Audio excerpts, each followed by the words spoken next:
Hello, everyone, and welcome to this presentation. We're going to talk about how to develop speaking skills for an academic presentation. This is going to be a very brief presentation describing the most essential elements that a presentation must consist.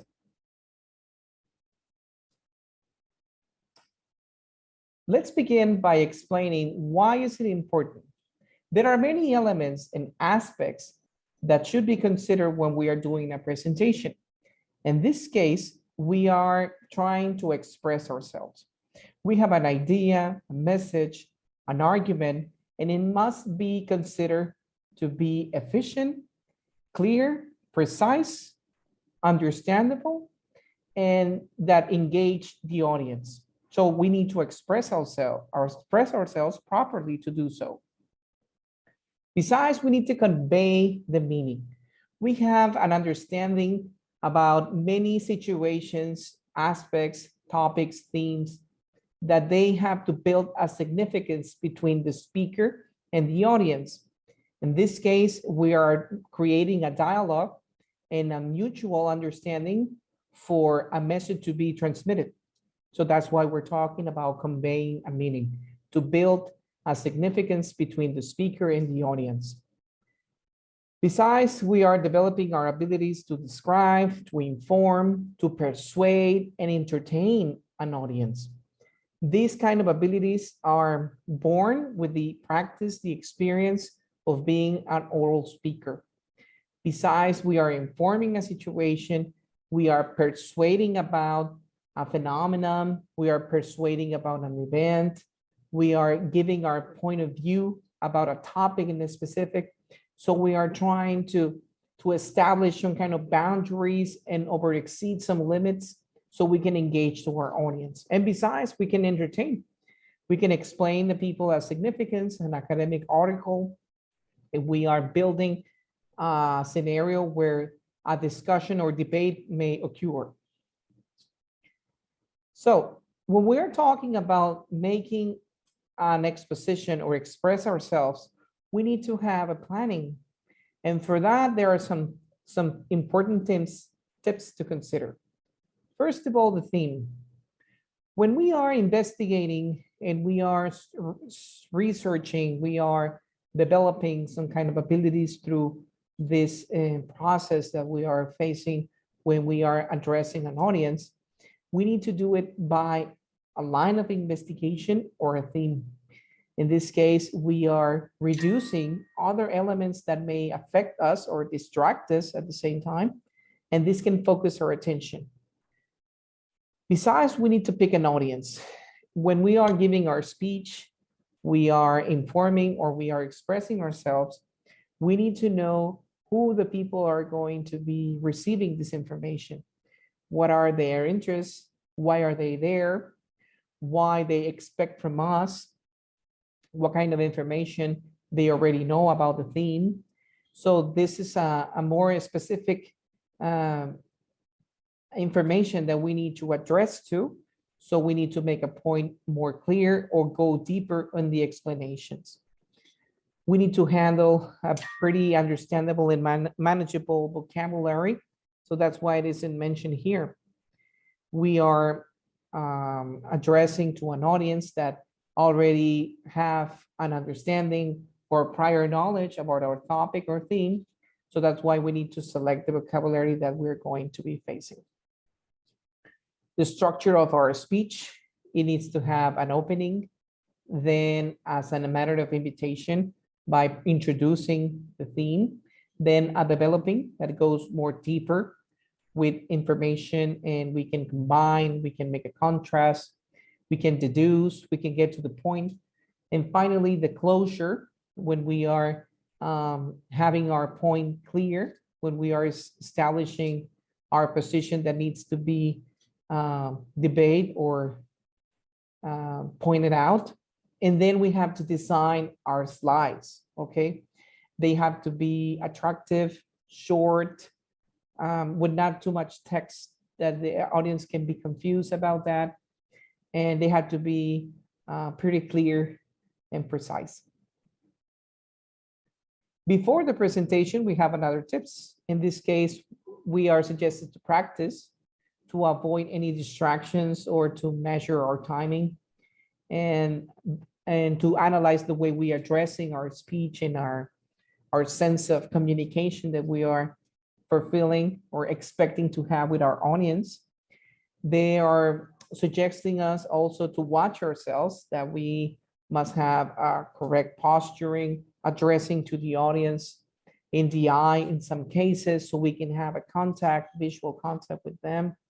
Also, it's important to see our body language, how we transmit the information, how can we be more aware of our mistakes when we are speaking or when we are hesitating about certain words. So that's why they recommend us to watch ourselves. If we need to adapt or adequate, if the information is highly elevated, it is expected from us to have an adaptation when we are addressing to our audience. If the audience feel that they don't belong to that kind of conversations or topics, it is necessary also to adequate it for them so we can be more easily to understand and to follow them. And then a practice again. If you practice one, it is necessary to practice again so you can have an understanding by your experience, managing the timing, the vocabulary, and the purpose that you have with your presentation. During the presentation, there are also some important tips that we must follow as a speaker. We had to have a dress code, to dress smart, in this case, to have the proper clothes that we have to be wearing at the moment that we are addressing our speech. And the body language, this is a very important aspect that needs to be explained. When we are addressing the audience, we said before that we sometimes are looking for a visual contact. When we are addressing to the audience also, we need to make some movement with our hands or walking around the place and when we are standing. Besides, if we are moving too much or we're not moving at all, it needs to be checked. Okay, so that's why we need to watch our presentations and see if we need to have more emphasis in this part.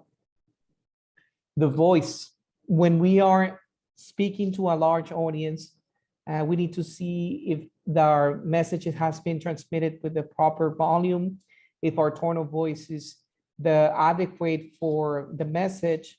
If we are sounding too low or maybe insecure, we need to feel more confident with ourselves. So on the fact of the matter, our voice will be more understandable and we will also make ourselves more clear when we are speaking to them. And it's very important not to read when we are reading our presentations, and when you're memorizing, that's a mistake. You have to read it so you can understand it. And if you can see the slide, only go through that idea and explain it in a more deeper way with your own words, paraphrasing, managing some experiences, maybe asking to the audience itself. If you stop at some point, you can ask them if they want to participate with your presentation, maybe making a statement or asking for their reaction if you say something about it. But more importantly is not to read, because it will be tedious. You will lose the attention of the audience and your idea will not be clear enough for the expected result. Keep the audience engaged. This is very important. Managing yourself in a very open and frank way, and not too much of a lecture without any interaction. It is necessary to keep the people engaged about our content. Be funny if you have the opportunity to do so. Keep the people interested about giving some facts. Okay, maybe with a specific opening part or statement, you will have a glimpse of their understanding for a moment, and they can go through that so the message can be more elaborated at the end. So that's why you're given some hints during your speech, and henceforth they will be more connected to the message you're trying to deliver it. Summarize. At the end of the presentation, it will be very important to have a point, to have an idea more precise of the whole lecture that you are giving to the audience. And more important, to have an understanding of our message so that people can see that it was not only information randomly, it has a point and it has an idea that needs to be conceived and understand by the audience. Advantages of developing speaking skills. Now we're going to talk about gaining confidence.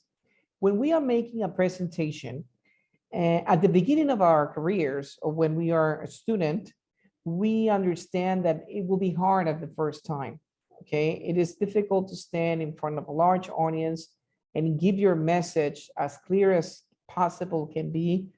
But the experience gains us confidence. The way that we address to people, the way that we participate in these kind of events, it will give only the advantage of gaining self-confidence.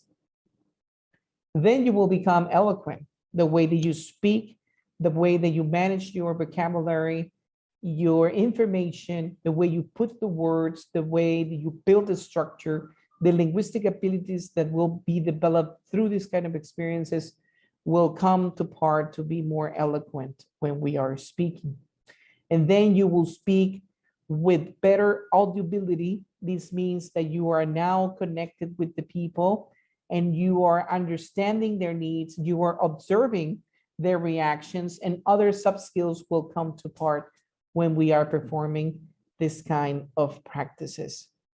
That will be all for now. Thank you very much for your attention, and I'll see you soon. Goodbye.